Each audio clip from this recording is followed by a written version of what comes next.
ரைப்ஸ் பார்வையாளர்களுக்கு வணக்கம். இன்று நம்மோடு இணைந்துள்ள சிறப்பு விருந்தினர் ஊடகவியலாளர் திரு அரவிந்த் அவர்கள். வாருங்கள், அவரோடு உரையாடலாம். அரவிந்த், வணக்கம். வணக்கம். கரூர் கூட்ட நெரிசலில் தாவேகா நடத்திய கூட்டத்தில் கூட்ட நெரிசலில் சிக்கி உயிரிழந்த 41 பேர் குடும்பத்திற்கு கடந்த 10ஆம் தேதி கரூருக்கே போய் விஜய் கருணை அடிப்படையில் 31 பேருக்கு அரசு வேலை வழங்கியிருந்தாரு.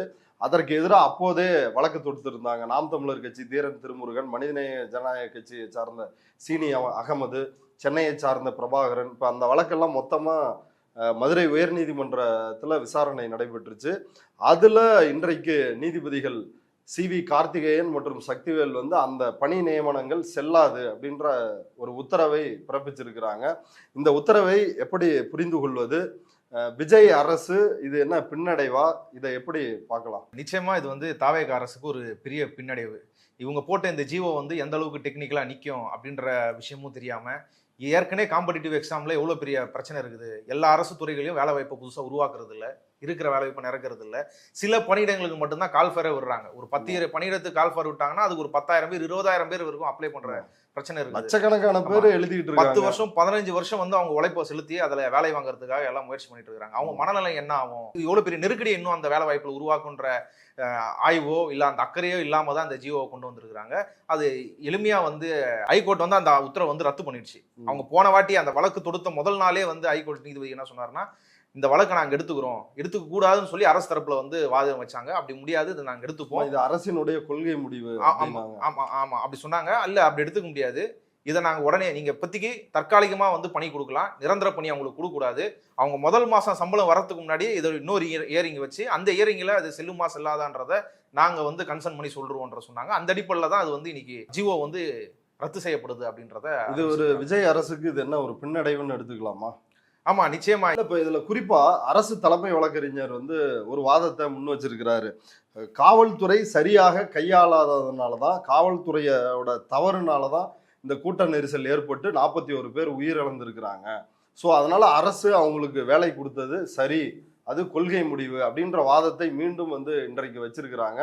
அந்த வாதத்தை எப்படி பாக்குறீங்க? நீதிமன்றம் அந்த வாதத்தை எப்படி புரிஞ்சுக்கிட்டாங்க? அது ரெண்டு வாதம். ஒண்ணு போலீஸோட அரசோட தவறுனால் நடந்த கொலைகள் அப்படின்றது ஒரு வாதம். இன்னொன்று இது அரசுக்கு அவங்களுக்கு ஒரு தனி அதிகாரம் இருக்குது. ஆர்டிகல் 162 அடிப்படையில் அரசு ஒரு தனி சட்டம் ஏற்று எதை வேணா செய்யலாம், அது அரசோட சக்திக்கு உட்பட்டது, அதை செய்யும், அதிகாரத்துக்கு உட்பட்டது. அதுன்னு 2 வாதம் வச்சிருக்காரு. ரெண்டுத்தையும் உயர்நீதிமன்ற நீதிபதிகள் மறுத்திருக்கிறாங்க. முதல்ல இது ஒரு போலீஸ் எக்ஸஸ் கிடையாது, காவல்துறையால் நிகழ்த்தப்பட்ட ஒரு கொலையோ அந்த மாரியே கிடையாது. அது எப்படி அவங்க சொல்றாங்கன்னா, இவரு ஏஜி விஜய் நாராயணன் அவர் எக்ஸாம்பிளுக்கு எதை வைக்கிறாருன்னா, ஸ்டெர்லைட் வழக்கு வைக்கிறாரு. ஸ்டெர்லைட்ல உயிரிழந்தவங்களுக்கு எப்படி அரசு வேலைப்பு கொடுக்கப்பட்டதோ அதே மாரி தான் இது அப்படின்னு சொல்லியிருக்காரு. அதுக்கு தான் நீதிபதிகள் தலையிட்டு ஸ்டெர்லைட்டும் இதுவும் ஒண்ணு கிடையாது, ஸ்டெர்லைட்ல நடந்தது போலீஸ் எக்ஸஸ், போலீஸால நடந்த தவறு, அதனால நடந்த மகன் போலீஸ் நடத்தி துப்பாக்கி சூடு, அதனால இது போலீஸால நிகழ்ந்த மரணம்னு சொல்ல முடியாது. அதனால அதுவும் ஒண்ணு கிடையாது. அந்த அடிப்படையில நீங்க இது வேலை கொடுக்கறதா இருந்தா அது செல்லாது அப்படின்றத நீதிபதிகள் சொல்லிட்டாங்க. இன்னொன்னு, நீங்க என்னதான் உங்களுக்கு ஆர்டிகல் 162 மூலியமா உங்களுக்கு சட்டம் ஏற்ற அதிகாரமோ நீங்க திட்டங்கள் வகுக்கிற அதிகாரமோ இருந்தாலுமோ அதுவும் கான்ஸ்டிடியூஷனுக்கு உட்பட்டதான் இருக்கணும். அரசியலமைப்பு சட்டத்தை மீறி நீங்க ஒண்ணு செய்ய முடியாது, அந்த பவர் ஸ்டேட்டுக்கு கிடையாதுன்னு சொல்லியிருக்காங்க. அரசியலமைப்பு சட்டம் 14 ஆர்டிகல் 16 இதன் அடிப்படையில் ஈக்குவல் ஆப்பர்ச்சுனிட்டி, ஈக்குவல் காம்படிஷன்ன்றத சம வாய்ப்பு, சம போட்டி. ஆமா, இதை அரசு உத்தரவாதப்படுத்தணும். இது அதை தகர்க்கிறது, சம வாய்ப்புன்றத இது அதுக்கு எதிராக இருக்குது இந்த ஜியோ. அந்த அடிப்படையில் இது ரெண்டுத்தையும் நாங்க இந்த 2 ஆர்குமெண்ட்டையும் நீதிபதிகள் ஏற்கிறேன். ஓகே, இப்போ இதுல முக்கியமா இதை ஒரு சாட்சிகளை கலைப்பதற்கான ஒரு முயற்சி, இந்த 31 பேருக்கு அரசு வேலை கொடுக்கறது அப்படின்றது தீவிரமா இப்ப முன் வச்சாங்க எதிர்கட்சிகள், அதை முன் வச்சாங்க. அந்த கோணத்துல நீங்க இந்த தீர்ப்பை எப்படி பாக்குறீங்க? அத தீர்ப்புக்குள்ள இது தாவேகா அரசு சாட்சியை கலைக்குது, தாவேகா அரசு இது கேஸ்ல தப்பிக்க பாக்குது. இவங்கள பேர்லாம் கூட குற்றப்பத்திரிகைகள் இருக்கு, FIRல இருக்கு. இந்த மாதிரி எந்த கோணத்திலையும் பெட்டிஷனையும் கிடையாது, பெட்டிஷன்லயும் அந்த பிரேயர் எதுவும் கிடையாது, நீதிமன்றத்துல ஆர்குமெண்ட்லயும் அப்படி எதுவும் நடக்கல.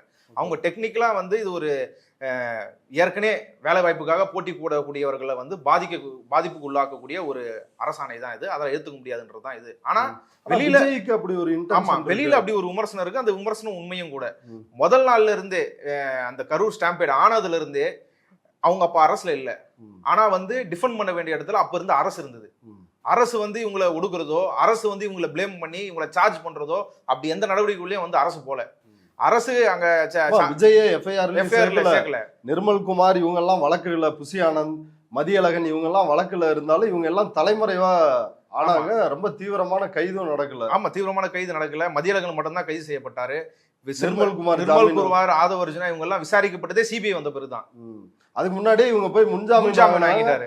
கோர்ட்லயே வந்து இது திட்டமிட்ட சம்பவம் இல்ல, இது ஒரு விபத்து தான் அப்படின்னு புசி ஆனந்த் சொல்லிதான். அது மட்டும் சொல்லல அவரு, இதுக்கு பொறுப்பு வந்து மதியழகன் தான் அப்படின்னு அவர் மேல அங்க வந்து போலீஸை சார்ஜ் பண்ணல. அவரு இதுக்கு பொறுப்பு வந்து மாவட்ட செயலாளர் மதியழகன் தான், எனக்கும் இதுக்கும் சம்பந்தம் இல்ல, அவர்கிட்டயே நீங்க டீல் பண்ணிக்கின்ற மாதிரி முடிச்சுட்டு போனாங்க. அப்படி பார்க்கும்போது முதல் நாள்ல இருந்தே ஒரு அரசு இந்த நிகழ்வை வச்சு அந்த கட்சியை முடக்கிற வேலையோ, அந்த கட்சி மேல தொடர்ச்சியா சார்ஜ் வச்சு அவங்கள கைது பண்றதோ அந்த மாதிரி எந்த நடவடிக்கையும் செய்யல. முதல் நாள்ல இருந்து ஊடகத்தை கையில வச்சுக்கிட்டு தாவேக்கா தான் வந்து இதை வச்சு அன்னைக்கு ஆண்டும் அரசான திமுக அரசை வந்து சார்ஜ் பண்றது. இவங்க வந்து ஒரு திட்டமிட்ட கொலை. குறிப்பா முன்னாள் அமைச்சர் செந்தில் பாலாஜி பேரை சொல்லி அவங்க ஆதரவாளர்கள், அவங்க ஊர்ல இருக்கிறவங்க, திமுக காரங்க அவங்க கூட்டத்துல போய் கலவரம் பண்ணாங்க, பாட்டில் ஊத்தி கடிச்சாங்க, கத்தியை வச்சு குத்துனாங்க, துண்டை வச்சு முறுக்குனாங்க, இப்படி விஷவாயுலாம் போட்டாங்க. இப்படி வந்து அவங்கள சார்ஜ் பண்ணி அதை மீடியாக்கள் வந்து அங்க நடந்தது, அங்க எல்லா மீடியாவும் இருந்தது, எல்லாத்தையும் எல்லாம் பார்த்தாங்க. 5 யூனிட்டுக்கு மேல போட்டிருந்தாங்க ஒருத்தரும். அப்படி இருந்துமே வந்து இப்படிப்பட்ட ஒரு நரேஷனை யாரும் நிப்பாட்டல. இந்த நரேஷன்லாம் என்கரேஜ் பண்ற வேலையை தான் செஞ்சாங்க. தாவேக்கா என்ன மாதிரியான டேக்லைனை வச்சு இவங்களை விமர்சனம் பண்ணுதோ அதே டேக்லைன்ல தான் இவங்க தம்ப்லைனோ இல்ல அந்த செய்தியை சொல்ற கோணங்களே அந்த மாதிரி தான் இவங்களும் செஞ்சாங்க. இத்தனை இடத்துல நடக்காத விபத்து இங்க எப்படி வந்து நடந்துச்சு இந்த ஊர்ல மட்டும் அப்படின்னாங்க. அதே நேரம் இப்ப அதே மாதிரி விஜய் போய் அவங்களை உடனே சந்திப்பதற்கோ பாதிக்கப்பட்ட குடும்பங்களை சந்திக்கிறவர்களுக்கோ இது பண்றதுக்கோ எந்த தடையும் தமிழக அரசு சார்பாக வைக்கல. இவங்க தான் வந்து போறதுன்றத தவிர்த்துட்டு வந்தாங்க. போனா மறுபடியும் பதட்டம் வரும்ன்றத, அது ஒரு பொய்யான கதை. நம்ம ஏற்கனவே அதை வீடியோல பேசியிருக்கிறோம். விஜய் போறது மட்டும் கிடையாது, எந்த நிர்வாகிகளுமே 10 நாளைக்கு அங்க போய் அந்த வீட்டுக்கும் பார்க்க கூடாது, ஏன்னா மீடியாவை போய் சந்திக்க கூடாது, என்ன நடந்தது யாருன்னு கேட்டா பேசக்கூடாதுன்றதான் அவங்க கட்சியில இருந்து கொடுக்கப்பட்ட இன்ஸ்ட்ரக்ஷன்ஸ். இப்போ என்னன்னா முதல்ல இருந்தே தாவேக்கா தலைமை எல்லாருமே வந்து அரசு தான் கொலை பண்ணுச்சு, போலீஸை விட்டு கொலை பண்ணாங்க, செந்தில் பாலாஜி விட்டு ஆதவர்ஜுனா இப்ப சொன்னாரு, இப்ப சொன்னாங்க. இது இந்த பிரிவிலேஜ் வந்து டிவிக்கே தான் கிடைச்சிருக்குது. வேற யாரும் இதுக்கு முன்னாடி அப்படி ஒரு சிபிஐயும் அப்படி ஒரு பிரிவிலேஜ கொடுக்குதா? அதான் சிபிஐ தான் முதல்ல வந்து மீடியா கொடுக்குது அந்த பிரிவிலேஜ.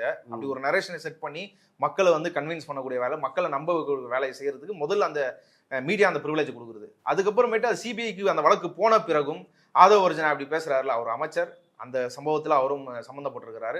சம்பந்தப்பட்ட ஒருவர் வந்து காவல்துறையே குற்றச்சாட்டி முன்னாள் முதல்வர் அவர் மகனுக்காக காவல்துறை வச்சு கொலை பண்ணிட்டாரு, அது வந்து பாதுகாப்பு குறைபாடு அப்படின்லாம் சொல்ல, கொலை பண்ணிட்டாரு அப்படின்னு சொன்னதை சிபிஐ வந்து உடனே அவர் கூப்பிட்டு விசாரிச்சிருக்கணும். அவர் பதவியில இருந்தா இந்த கேஸை வந்து குழப்பிடுவாரு, இந்த கேஸை கெடுத்துருவாரு, நேர்மையான முறையில வந்து சிறப்பான முறையில விசாரணை நடத்த முடியாது, அதனால அவர் பதவியை விட்டு அதுக்கும் டிடைன் பண்ணி வைக்கணும் அப்படின்றத வந்து சிபிஐ சொல்லி இருக்கணும். சிபிஐ சொல்லவும் இல்லை. விஜயும் அந்த கூட்டத்துல 10ஆம் தேதி கரூர்ல அதானே பேசினாரு. நம்ப வச்சு ஏமாத்திட்டாங்க, நான் நம்பிட்டேன், உள்ள இங்க வந்து பெரம்பலூர்ல தடுத்தாங்க, நான் போயிட்டேன்ல, அதே மாதிரி இங்க போன்னு சொல்லியிருந்தா நான் போயிருப்பேன். போன்னு சொல்லியாச்சு. 50 மீட்டருக்கு முன்னாடியே வந்து டிஎஸ்பி வந்து விஜய் கிட்டே சொல்லியிருக்காரு, நீங்க வராதிங்க, ரொம்ப க்ரௌடா இருக்கு, உள்ள போனீங்கன்னா அசம்பாவிதங்கள் நடக்கும், இங்கே நிப்பாட்டிக்கலாம், அங்க இடமே கிடையாது ஜனங்க நிக்கிறதுக்கு, உங்க வண்டி போனா கண்டிப்பா சிக்கல் ஏற்படும் சொல்லியிருக்காங்க. அதை மீறி அங்கதான் கேமரா பொசிஷன் இருக்குது, அங்கதான் எல்லாம் இருக்குது, அங்க போனாதான் நாங்க நினைச்சது நடக்கும், அதாவது அந்த ப்ரொஜெக்ஷன் அவருக்கு கிடைக்கும்ன்றதுக்காக அவர் விரும்பி தான் போனார். அதுக்கப்புறம் அந்த வண்டி போய் அங்கே எப்படி புதுங்குச்சு எப்படி நடந்ததுன்றதை நம்ம பல தடவை பேசியிருக்கிறோம். அப்போது அவங்க சொல்லலை அப்படின்றதெல்லாம் அப்பட்டமான பொய். அதை சபீர் போன்றவர்கள் சொல்லுவாங்க, டிஎஸ்பிலாம் சொன்னா அப்படிங்க, ஹோம் செக்ரட்டரி சொல்லணும், முதல்வர் சொல்லணுன்ற அளவு கூட மேபி கேட்கலாம், மேபி சொன்னா கூட விஜய் கேட்க மாட்டார், மேபி கேட்கலாம் அப்படி. ஆமா, அப்படிப்பட்ட ஒரு அந்த பொய் அவதூறையும் பரப்புறதுக்கும் இந்த மீடியா வந்து தாவேக்காக அந்த ப்ரிவிலேஜை கொடுத்தது. சிபிஐ இப்போ விஜய் பேசும்போதும் அதை தலையிடல. இதுதான் இப்போ சிபிஐ அங்க வந்து பேசுறது, இது எல்லாமே இவங்க எல்லாம் ஒத்துழைக்கிறது, மீடியா ஒத்துழைக்கிறது, சிபிஐ ஒத்துழைக்கிறது, அதுக்கும் மேல போய் இந்த அரசு வேலை வாய்ப்பு கொடுக்கறது இருக்குல்ல, இதுதான் ஒரு அப்பமா இந்த வழக்கையே கொலாப்ஸ் பண்றது. இது கொலாப்ஸ் ஆகுதுன்னு யாரும் பேசலையே. திமுக வந்து அங்க போய் ஒரு பெட்டிஷன் போட்டாங்க, அந்த பெட்டிஷன்ல பிரச்சனை. ஆனா இது பற்றி பலரும் வந்து என்ன சொல்றாங்கன்னா, அன்றைக்கு காவல்துறை நினைத்திருந்தால், இப்ப மார்க்சிய ரீதியெல்லாம் வந்து பேசுறாங்களே, காவல்துறை ஒரு அரசு ஒரு ஸ்டேட் நினைச்சா அதை வந்து தடுத்திருக்க முடியும். விஜய் ஏன் முன்னாடியே, விஜய் உள்ளதான் வருவேன் அப்படின்னு சொன்னார்னா முன்னாடியே கைது பண்ணிருக்க வேண்டியதானே. அப்ப கையை கட்டி வேடிக்கை பார்த்து இது நடக்கட்டும்னு அனுமதிச்சாங்கல்ல, அது வந்து ஸ்டாலினோட தப்பு தானே, இந்த அரசினுடைய தவறு தானே அப்படின்னு வந்து அந்த மாதிரி ஒரு ஆர்குமெண்ட். 41 பேர் இறந்த பிறகும், அந்த இறந்தது விடுங்க, அதுல எப்படி என்னன்றதெல்லாம் ரிப்போர்ட் வரட்டும், இறந்த பிறகு விஜயும் தாவேக்காவும் நடந்துகிட்ட விதம் இருக்குல்ல, ஆதவ அர்ச்சனா அடுத்த நாளே வந்து ஜென்சி புரட்சி வெடிக்கணும், இந்த மாரி தமிழக அரசு நடந்துக்கிட்டான்னு அவர் சொன்ன பதிவா இருக்கட்டும். விஜய் வந்து அதுக்கு ஒரு இரங்கல் கூட ஒரு வருத்தம் கூட தெரிவிக்காம, நான் வீட்டில் இருப்பேன் இல்லை ஆஃபீஸில் இருப்பேன், பழி வாங்குறதா இருந்தா என்ன பழி வாங்குங்க, என் மக்களை விட்டுருங்கன்னு சொல்லி அரசை வந்து பிளேம் பண்றது அதுக்குள்ள போனதா இருக்கட்டும். அதுக்கப்புறம் பல நாட்கள் அந்த குடும்பம் எவ்வளோ இன்னல் பட்டுச்சு, எவ்வளோ அவதிப்பட்டுச்சு. அப்போ ஒரு நாள் கூட இவங்க போய் பார்த்து அந்த குடும்பத்துக்கு ஆதரவாவோ தேவைப்பட்ட உதவியும் செய்யாம அந்த பணம் கொடுக்கறதுக்கே 20 நாள் ஆகுனாங்க. விஜய் போய் தான் அந்த காயம்பட்டவர்களுக்கு தரல. விஜய் போய் தான் அந்த பணத்தை கொடுக்கணும், அது வரைக்கும் அந்த பணம் போகக்கூடாதுன்றதுக்காக அப்படி ஒரு நிலைமை உருவாகணும். அந்த நிலைமை வெளில உருவாத்து இருக்கட்டும், விஜய்க்கு வர தைரியம் உருவாகணும், மறுபடியும் கரூருக்கு வரதுக்கு விஜய்க்கு தைரியம் உருவாகணும், அது வரைக்கும் வெயிட் பண்ணுவோம் சொல்லி அந்த பணத்தையும் கொடுக்காம இழுது கிடைச்சாங்க. அவங்க பேர்ல சிபிஐ பெட்டிஷனு தாவேக்கா தான் போட்டாங்க.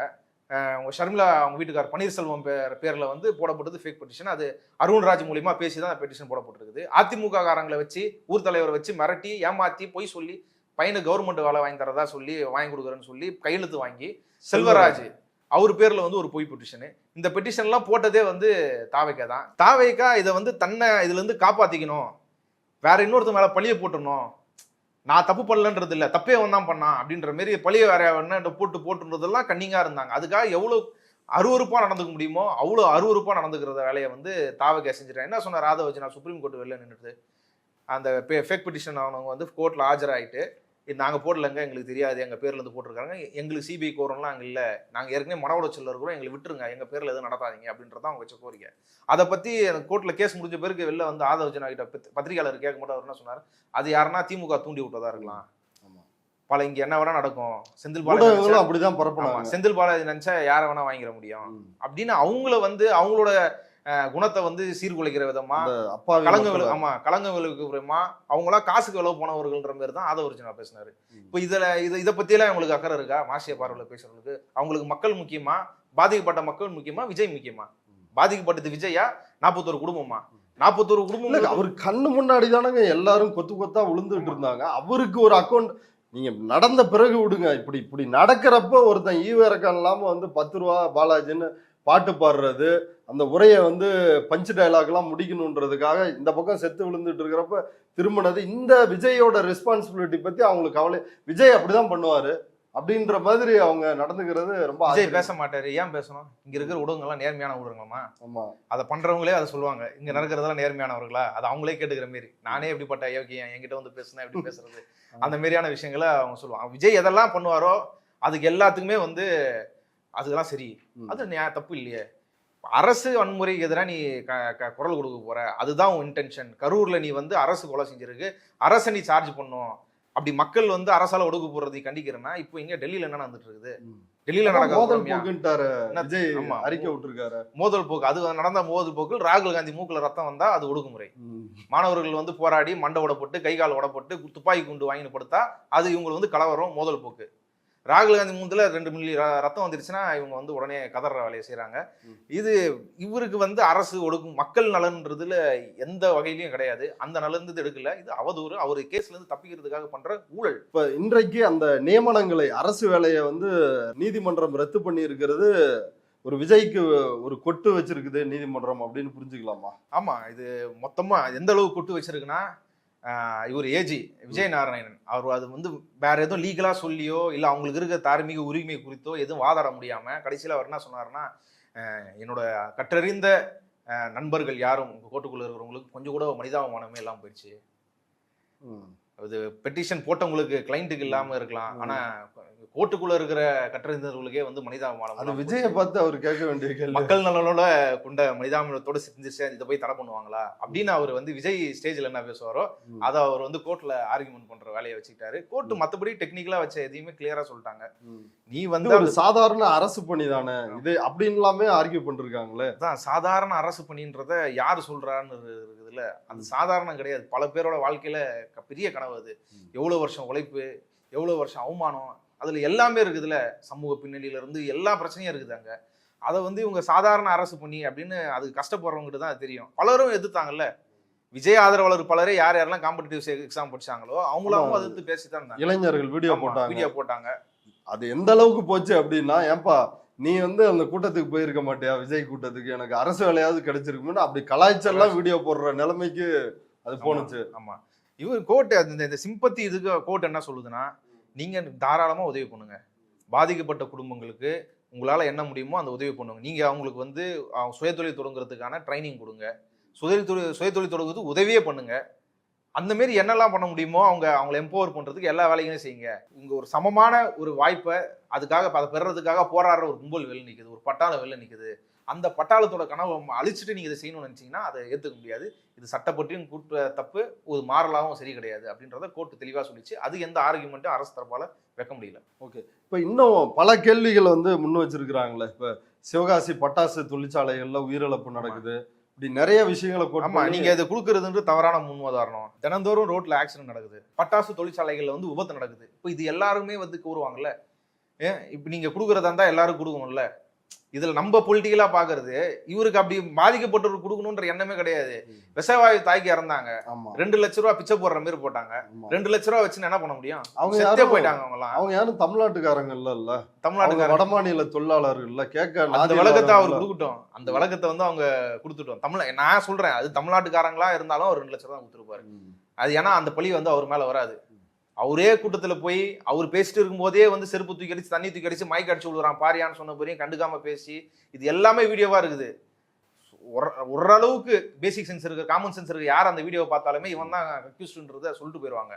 அதை சொல்லக்கூடாதுன்றதுக்காக தான் இவ்வளவு நாடகங்கள், 20 லட்ச ரூபாய் பணங்கள், அரசு வாழ வாய்ப்பு, கரூர் நினைவு சின்னம், இது எல்லாமே வந்து இவரை அந்த வழக்குல இருந்து விடுவிச்சுக்கிறதுக்கு, வெளியில மக்கள் மத்தியில அதை மாத்திக்கிறதுக்கான ஒரு விஷயம் தான். இது தவிர பாதிக்கப்பட்டவர்கள் கொடுக்கணும்னா கொடுத்துருக்கணும்ல. விவசாய தாக்கணவங்களை குடும்பத்தில் இருக்கிறவங்க கூட பார்க்கல. குடும்பத்தில் இருக்கிறவங்க பார்க்க வந்தாங்கன்னா வெளி மாநிலத்திலேருந்து, அசாம்லேருந்து, ஒரிசாலேருந்து வந்தானா அவனை ஹாஸ்பிட்டல் வெளியே வச்சு பூச்சி ரயில்வே ஸ்டேஷனுக்கு போய் ட்ரெயின் ஏற்றி அனுப்பிச்சு விட்டு நாங்கள் பார்த்துக்கிறோம் இங்கே எல்லாத்தையும் அப்படின்ற அப்படி ஒரு கொடூரமான அணுகுமுறையை கையாண்டது தான் அந்த தாவேக அரசு. இப்போ உடனடியாக வந்து சிடிஆர் நிர்மல்குமார் அமைச்சர் என்ன சொல்றாருன்னா, நாங்கள் நாளைக்கே உச்சநீதிமன்றம் போகிறோம் அப்படின்னு வந்து சொல்லிருக்கிறாரு. அதுல ஏதாவது விஜய் அரசிற்கு அவங்களுக்கு சாதகமான முடிவுகள் வருவதற்கு வாய்ப்புகள் இருக்கா? அதான் நீதிபதிகளை பொறுத்து தான் நீதின்ற நிலைமை வந்து எப்பயோ நம்மளுக்கு வந்துடுச்சு. அதனால போன அந்த ஃபேக் பெட்டிஷன் சொல்லி சுப்ரீம் கோர்ட்ல பாதிக்கப்பட்ட அந்த குடும்பத்தினர் கதறும் போதே வந்து அதை காதல வாங்காத நீதிபதிகள்லாம் அங்கே இருந்தாங்க. அதனால எந்த ஜட்ஜி கிட்ட போகுது, இது எப்படி எடுத்துப்பாங்கன்றது அந்த நிலைமையை பொறுத்து தான். அது முன்கூட்டியே இதில் வந்து எந்த கிரவுண்ட்ஸும் கிடையாது டிவிக்கு ஆதரவாக தீர்ப்பு கிடைக்கிறதுக்கு. அதுதான் யதார்த்தம். ஆனால் அது அப்படிதான் உண்மையாக இருந்தாலுமே அதுதான் அங்கே நீதியாக கிடைக்குமான்றது வந்து பொறுத்து இருந்தால் பார்க்கணும். ஓகே, ஆனால் ஆதவர்ஜினா சொல்லியிருக்கிறாரு, அவர் எலெக்ஷன் ஜெயிக்கிறதுக்கு கூட சொல்லிட்டாரு, உங்களுக்கு மட்டும் தான் சுப்ரீம் கோர்ட்டில் ஆள் கிடையாது, சுப்ரீம் கோர்ட்டில் இருக்க எல்லா முக்கியமான தலையை நாங்கள் முடிச்சிட்டோம், இனிமேல் எதுவாக இருந்தாலும் சுப்ரீம் கோர்ட்டில் எங்களால் பண்ண முடியுன்றதுலாம் அவர் ஏற்கனவே சொல்லியிருக்காரு. அதையும் கணக்கில் எடுத்துக்கணும். இப்போ இன்னைக்கு வந்து ஒரு முக்கியமான ஆர்குமெண்ட் என்னன்னா, அதான் ஆதவர்ஜுனா எதை சொன்னாரோ, விஜய் எதை சொன்னாரோ அதையே இன்றைக்கு வந்து ஏஜி விஜயநாராயணனும் காவல்துறை தான் இதை வந்து கொன்னுச்சு, அவங்களுடைய தவறு தான் அப்படின்னு சொன்ன ஆர்குமெண்ட்டை ஸ்டெர்லைட் போல இது கிடையாது அப்படின்றத நீதிபதிகள் சொல்லியிருக்கிறாங்க. சுப்ரீம் கோர்ட்டில் என்ன நடக்குதுன்னு பொறுத்திருந்து பார்க்கலாம். இவ்வளவு நேரம் நம்முடைய பார்வையாளர்களுக்காக நேரத்தை ஒதுக்கி கருத்துக்களை பகிர்ந்துட்டு ரொம்ப நன்றி. நன்றி.